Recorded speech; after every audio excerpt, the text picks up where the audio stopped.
Hey guys, welcome back to another Q&A. It is May 23rd, 2021. Actually, just got home from the PEC seminar in Nashville where I was able to speak with the crew and really great event. Biggest one yet. We sold out all the seats. So definitely keep an eye out for PEC 5. I mean, every one of them gets better. The information just continues to get better. The networking opportunities, I should say, continue to get better and better. So yeah, super cool event. Definitely keep an eye out for that next one. My finite understanding of NEAT levels are that in essence, these are unconscious daily movements we have with our bodies. If that is true, is there any way that NEAT levels can accurately be tracked or measured? I have seen people try to increase their NEAT levels by consciously walking or adding more to their daily steps. Wouldn't that just equate to additional exercise?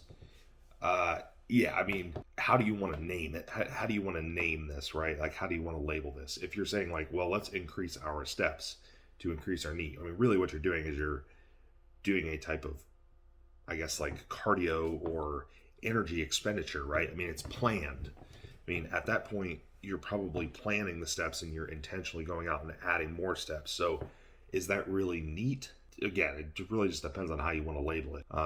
So can you increase your NEAT levels? Yeah, I mean, if you're just doing more, doing like more chores around the house, like moving around more outside, any of that's really NEAT. Could be considered increasing your NEAT level. It's not necessarily exercise related. However, again, really just depends on how you want to label it. At the end of the day, like if you're trying to increase your activity level to burn calories, it is, you could call it exercise, you could call it NEAT, you can call it whatever you want, but you're doing it intentionally. Can you track this? So people track their steps, right? Now, there are some downsides to that. One, how accurate are the step trackers? Two, efficiency in steps, like let's say it's tracking steps of you walking up a hill versus like walking on flat ground. Are those steps equating to the same caloric expenditure?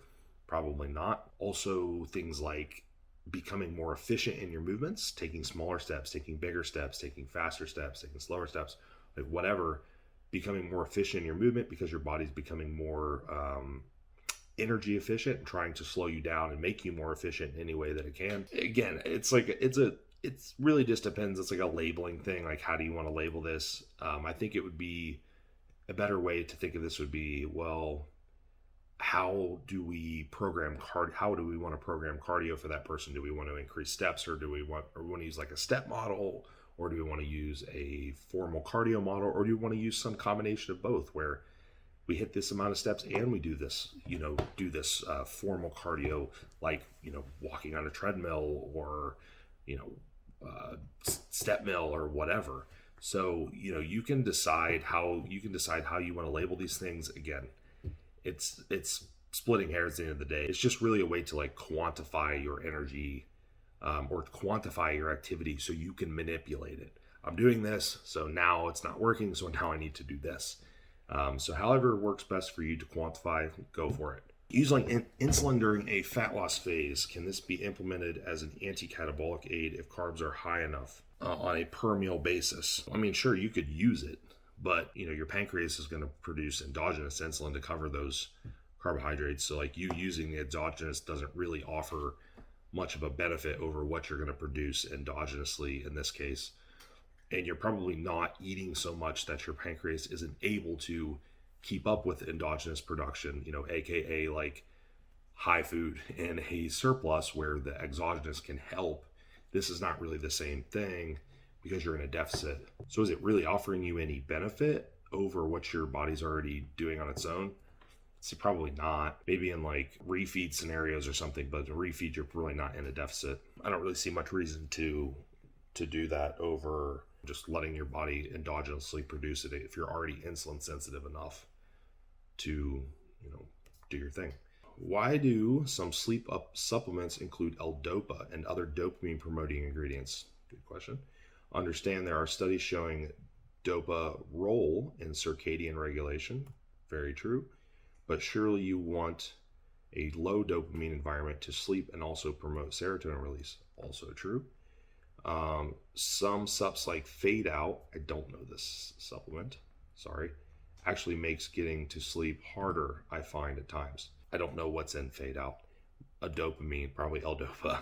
Yes, you would want a low enough dopamine environment to promote sleep and promote serotonin release, but dopamine, and you say dopamine's part of has a role in regulating circadian patterns. Well, yeah, but circadian is all day, right? So that doesn't necessarily mean it's pertaining to nighttime. My opinion is like, why would they include this? Would be these that dopamine is heavily involved with REM sleep and memory formation and dreaming and quality of REM sleep, as you know, in general. So I would assume that's why a company would include those things in a product. Would you necessarily have to include it? I don't think so. I think you could get away with just not including it at all and just let the body do its thing. That's, you know, assuming that it's able to produce its own dopamine during these times. But I would venture to say that is why they are included in the product. And you can find some of that research online showing, or find some of the information online showing dopamine playing a role in REM sleep, memory formation, dreaming, things like that. So I would look for that, but that would be my general assumption on why these things are included. But yeah, that's actually a really great question, to be completely honest. So thanks for adding that. All right, as a coach, what would be the checklist a client needs to be able to check off before you as a coach would say yes to prep? Wow, I actually did a whole podcast on Are You Ready to Prep? I think I've done maybe more than one of those. So look for those, I would say. Secondly, well, there's tiers to this, right? I mean, and I'm not going to blab about this all day, but let's just think of it in some simple terms. One, financially, can you afford to do it without adding, less like stressing yourself out and being broke and poor? It's not cheap. Two, psychologically, are you in a position to do this? Do you have the psychological tools not only to complete the prep, but to complete the post-show period where you're not going to look like you are, that, you know, look like you did in prep? Can you psychologically, can you handle that emotionally? Can you go through proper post-show period? Can you do all these things without losing your mind and developing an eating disorder? You know, a lot of people, they go right into prep without having enough experience doing phases of deficits and surpluses multiple times.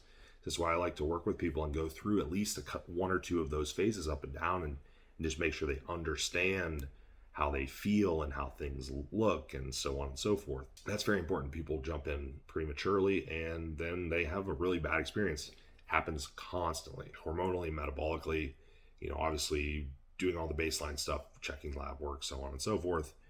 But again, that's also why I like time with people before prep, because I would like to see, how do they respond to a deficit? How do they respond to a surplus? Do they respond to a deficit? Are they metabolically adapting, you know, extremely quickly?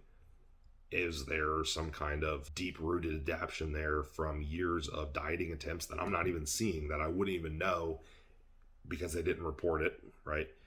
And the only way I'm going to know is if I try it.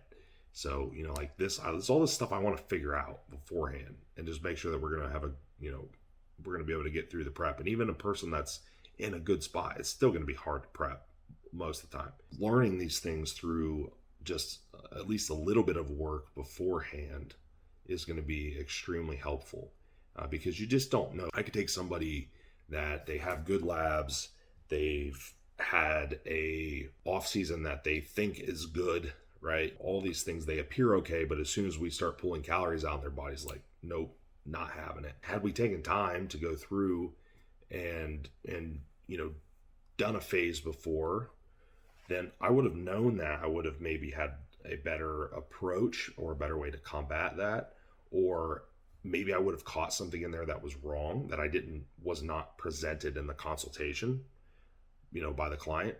So I just don't know these things, and we can't predict everything. And you can't, just because their labs look good doesn't mean that they're going to just respond the way that you think they're going to respond. Would be some pieces of advice there. Any benefits of a morning drink consisting of water, squeezed lemon juice, and 1 tablespoon of apple cider vinegar? Yeah, I mean, maybe liver function, bile production, things like that. I think you could do it. I don't think it's necessary though. I have some clients that like doing it. It's perfectly fine, but it's not really anything astronomically beneficial. How effective are thermogenic pre-workouts for fasted cardio? Can it make a noticeable difference in weekly progress? What ingredients should someone look for? If you're talking thermogenic pre-workouts, I'm assuming you mean like thermogenic type of, or like fat loss ingredients, maybe. Really the only two main things that I would look for in a fasted environment would be yohimbine and growth hormone, which growth hormone is not over the counter. Yohimbine is, in the US at least. In some places it's not, but that would really be the only things for a fasted environment, and that's just because they need to be in a baseline insulin state for these ingredients to give their full benefit. Loaded stretching, what is the best time to implement? I noticed John Meadows ending wide grip pull down sets with 10 to 20 second stretch with someone pressing on the plate stack. Pros and cons. Yeah, you can do a loaded static stretch after exercises or after the workout, like after you train a muscle group, like you did chest, and then you did two or three exercises, and then you did a loaded like dumbbell stretch. Yeah, for sure. I don't really see any cons in that case. So just don't stretch. There's plenty of good information, plenty of convincing information enough to know that we probably shouldn't stretch cold or pre-workout. If you're going to stretch, cases like that, extra blood flow, those shorter 10 to 20 second stretches, putting extra blood flow for the tissue. If you really want to get a full effect of the stretch, you're going to need a little bit longer, probably 45 to 60 seconds. Why are you doing the stretch? Either case works fine, but you could get some extra blood flow, or you could get some additional benefit too if you stretched a little bit longer. Yeah, for sure. I mean, you could do it. There's no doubt about it. Even just like something that I like to do when I train back is I'll just hang on my pull-up bar in between sets. Also good for the shoulder capsules. What causes you to either listen to your body and rest or go push it in the gym? Good, fair question. All right, what is the deciding factors for decisions you make? Short-term and long-term, mentally, physically, and emotionally, risk versus reward, and how to mentally tell yourself that you choose to do the right thing so you don't cause stress because of your decision or overthink it. Well, the one thing you could probably say here is like, is you not training for one day going to be the make or break in your progress over the long term? No. So if you think you needed to rest and maybe you didn't quite need to rest, but you still did it, is that going to really hurt your progress? Probably not. Now, what would we actually look at? Well, I mean, there's some like actual quantifiable things that you could look at if you measure heart rate variability, resting heart rate. So things like using an Oura ring is a measuring device, or a Whoop band. These will give you a readiness score. That's Oura ring. Well, they call it different things, but really what you're getting is like a readiness score and how recovered your body is. And they base it also on sleep quality and all that stuff.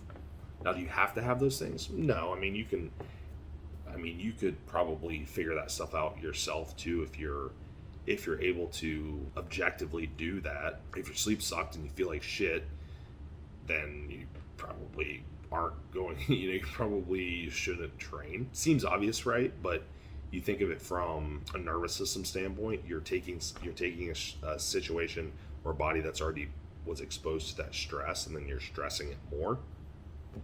Logically, we would think that's probably not going to be beneficial. Now, could you do this occasionally? For sure. If you're otherwise sleeping well and recovering well and not having, not exposed to tons of stress, you could surely do those things occasionally, and you're probably going to be okay. Probably not going to be overreached or overtrained. If you do that on a regular basis, yeah, you're going to have problems.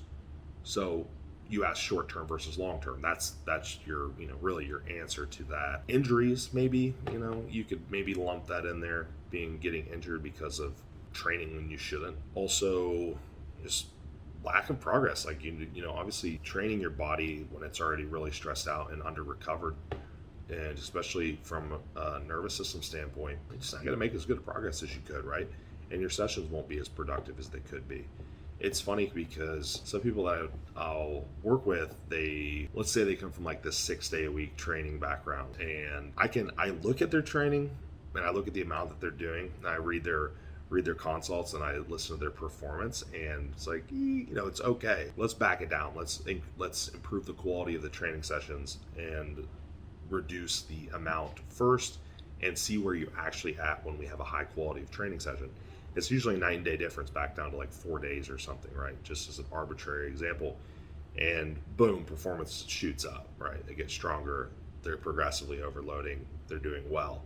And then we can build our volume from there. But again, like a lot of people are like chronically under recovered just to a low to moderate amount, not high to where they can't function, but just a low to moderate amount where they're just constantly pushing through. A lot of reasons you might want to do that. Now, if you literally cannot make yourself do these things, and you're just terrible at being objective, you could program deloads. I personally, like, I'm coaching someone. I'm not programming set deloads a lot of the time, because I'm looking at this feedback. Like, that's the whole point of me being here and coaching somebody. However, if it were just yourself, you could potentially say, like, all right, every 4 to 6 weeks, I'm going to take 4 to 5 days in a row off and then restart. Do you need it every time? No, but it's going to be there if you need it, and it's always programmed into your schedule. That way, if you do need it, you had it, and you don't have to figure out whether you need it or not, because it's always there. And that could be an option. We have them all. That's it. It's like 10 o'clock here now, and just drove. It was like 7.5 hours today, which might not be much to most of you, but it's like almost into my get on a plane range. So I am totally done for the night, and we'll talk to you guys next time.